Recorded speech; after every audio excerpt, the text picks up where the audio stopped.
గత ప్రభుత్వం హయాంలో జీవో నంబర్ 365 జారీ అయింది. సాగునీటి ప్రాజెక్టు పెండింగ్ పనులకు 5 ఏళ్ల పాటు ఏ ప్రతిపాదనలు మంజూరు కావనేది ఆ జీవో సారాంశం. అయితే ఈ జీవోతో పెండింగ్ సాగునీటి ప్రాజెక్టు పనులు ఎక్కడికక్కడ నిలిచిపోయాయి. ఉమ్మడి కర్నూలు జిల్లాలో హంద్రీనీవా సుజనల శ్రవంతి ప్రాజెక్ట్ మొదటి దశలో చివరి చేపట్టాల్సిన పంట కాలువల తవ్వకాలు జరగలేదు. దీంతో 60,000 ఎకరాల ఆయకట్టు భూములకు 12 ఏళ్లుగా సాగునీటి ప్రశ్నార్థకంగా మారింది. అయితే ఈ పరిస్థితులపై స్వతంత్ర న్యూస్ అందిస్తున్న ఎక్స్క్లూజివ్ రిపోర్ట్.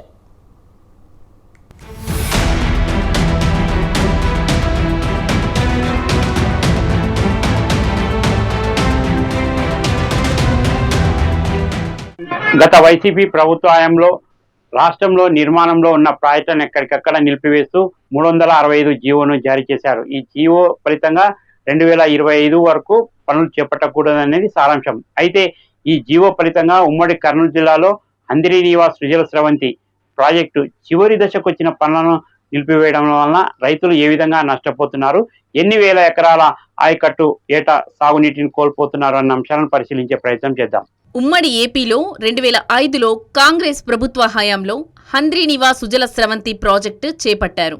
జలయజ్ఞం పేరిట చేపట్టిన ఈ ప్రాజెక్టుతో రాయలసీమ కరువు కాటకాల నుంచి బయటపడుతుందని ఆశించారు.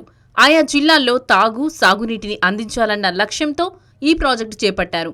తొలి దశలో కర్నూలు జిల్లాలో 80,000 ఎకరాలు, అనంతపురం జిల్లాలో 118,000 ఎకరాల ఆయుకట్టు భూములకు సాగునీరు అందించాలన్నది లక్ష్యం. అదేవిధంగా 10 లక్షల మంది ప్రజలకు తాగునీరు అందించాలని నిర్ణయం తీసుకున్నారు.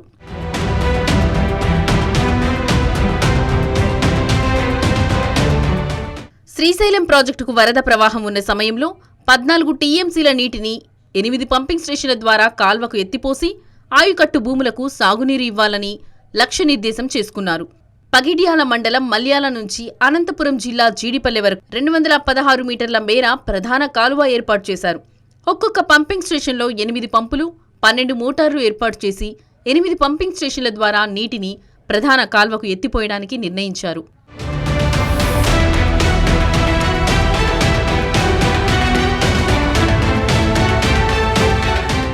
ప్రాజెక్టు నిర్మాణంలో భాగంగా కర్నూలు, అనంతపురం జిల్లాల్లో 3 రిజర్వాయర్లను నిర్మించారు.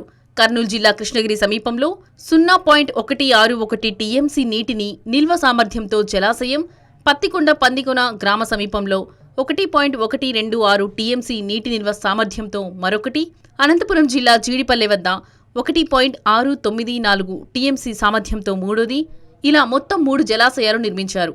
అయితే కర్నూలు జిల్లాలో మొత్తం 80,000 ఎకరాల సాగు కావలసి ఉన్నా ఇప్పటికీ 30,000 ఎకరాలకు మించి సాగునీరు అందించలేకపోతున్నారు. ఇప్పటి వరకు ప్రాజెక్టు నిర్మాణం పేరిట 4,500 కోట్ల రూపాయలు ఖర్చు చేశారు.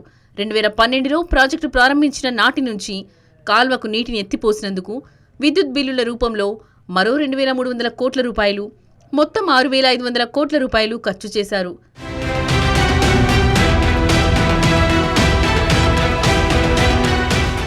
2012లో Handrineeva Sujala Sravanthi project trial run నిర్వహించారు. అప్పట్లో ప్రాజెక్టు పనులు పూర్తి కాకున్నా అప్పటి ఉమ్మడి ఏపీ సీఎం కిరణ్ కుమార్ రెడ్డి చేతుల మీదుగా ప్రధాన కాల్వకు సాగునీటిని విడుదల చేశారు. ప్రాజెక్టు ట్రయల్ రన్ చేసి పుష్కర కాలం గడుస్తున్నా కేవలం 30,000 ఎకరాల ఆయుకట్టు భూములకు మాత్రమే సాగునీరందుతుంది. మనం రైతులమంతా నీళ్ళు రాకుండా ఉంటే వలసల వేవులు ఎక్కువ, దేశాల పొడుతూ పనులు లేకపోతారు. మాకేదో నీరు పందికొండ రిజర్వాయర్ ఏదో వస్తామని ఆశ చూపించినారు. ఏమి వేయడం లేదు సార్ అక్కడ. మాకు దాని నుండి పిల్లకాయలు దొరకడం లేదు, నీళ్ళు రావడం లేదు. ఏదన్నంటే మాకు లేవు అనే డ్యామ్ కాడ అరుస్తారు. మేము ఎక్కడ విధి లేని పరిస్థితిలో రైతులం అంతా పొలాలు బీళ్లు పెట్టుకొని ఊకున్నాం సార్. ఈ వర్షాలు లేవు ఈ సంవత్సరం. బాగానే పారినకాల చిత్తూరుకి తీసుకొని వెళ్ళిపోతున్నాం. మాకు కన్నారు నిల్లిపోతున్నా కానీ మాకు నీళ్ళు రావడంలే. ఏదో దయచేసి గవర్నమెంట్ మాకు సాయం చేస్తే పిల్లకాయలు దోగి ఇంత పంటలు పొలాలు పండించుకుంటే మా ఊరు ఇడిచిపోయినట్టు వలసలు పోయినట్లు ఉంటాం కదా మాకు పిల్లలు తల్లు సార్. గత వైసీపీ సర్కారు 2020లో జీవో విడుదల చేయగా ఈ జీవో ప్రకారం పనులకు బ్రేక్ పడ్డాయి. ఈ జీవో ప్రకారం 5 ఏళ్ల వరకు పెండింగ్ పనులకు ప్రతిపాదనలు మంజూరవ్వవు. వాటికి టెండర్లు పిలవకూడదు. చివరి దశకు చేరుకున్న కొన్ని పనులు సైతం ఈ జీవో కారణంగా స్తంభించాయి. కర్నూలు జిల్లాలో 5 ఏళ్లుగా స్తంభించిన పనులను పరిశీలిస్తే పందికొన రిజర్వాయర్ ప్రధానంగా చెప్పుకోవచ్చు. 1.126 టీఎంసీల నీటి నిల్వ సామర్థ్యంతో నిర్మిస్తున్న రిజర్వాయర్ నిర్మాణం పూర్తి కాకపోవడంతో ప్రస్తుతం కేవలం 0.80 టీఎంసీల నీటిని మాత్రమే నిల్వ చేస్తున్నారు. ఈ రిజర్వాయర్ కింద 61,400 ఎకరాల భూములకు సాగునీరు అందించాల్సి ఉండగా కేవలం 19,400 ఎకరాలకు మాత్రమే సాగునీరు అందుతోంది. అందరినీవా జలాలు కేవలం వృధాగా పోతున్నాయి కానీ అంతపురకు మాకు ఎలాంటి అభివృద్ధి లేకుండా మా పొలాలకు పిల్లకాలాలు తవ్వక మా పొలాలు బీడుబారిన పొలాలు కానీ నిలబడిపోతున్నాయి. దయచేసి మాకు ఈ పిల్లకాలాలు తవ్వి మా గ్రామంలోని ప్రజలను వలస వెళ్ళే వాళ్ళని కానీ నివారించుకోవడానికి అన్ని విధాలు సహకరిస్తారని గవర్నమెంట్ను మరీ కోరుతూ గత 10 సంవత్సరాల నుంచి నీళ్ళను చూస్తున్నాము కానీ పొలాలు పండించుకోలేక రైతులందరూ బాధపడుతున్నాం తప్ప ఏం చేయలేకపోతున్నాం. కాబట్టి ప్రభుత్వం దీనిపై తగిన చర్యలు తీసుకుని పొలాలన్నీ తడిసి సస్యశ్యామలంగా గ్రామాలు ఉండేటట్టు చూడాలని మరీ కోరుచున్నాము. 42,000 ఎకరాలకు ఈ రిజర్వాయర్ నుంచి నీరు విడుదల చేయాల్సి ఉంది. అయితే రిజర్వాయర్ వద్ద రివిట్మెంట్ పనులు, పారాపెట్ వాల్, టర్న్పింగ్, 2 డ్రైన్స్ నిర్మాణాలు చేపట్టాల్సి ఉంది. కొన్ని డిస్ట్రిబ్యూటర్లు కొన్ని చోట్ల 20 కిలోమీటర్ల పొడవున స్ట్రక్చర్ల నిర్మాణాలు, 200 కిలోమీటర్ల పొడవున పంట కాలువలు తవ్వకం పనులు ఇప్పటికీ పెండింగ్లో ఉన్నాయి.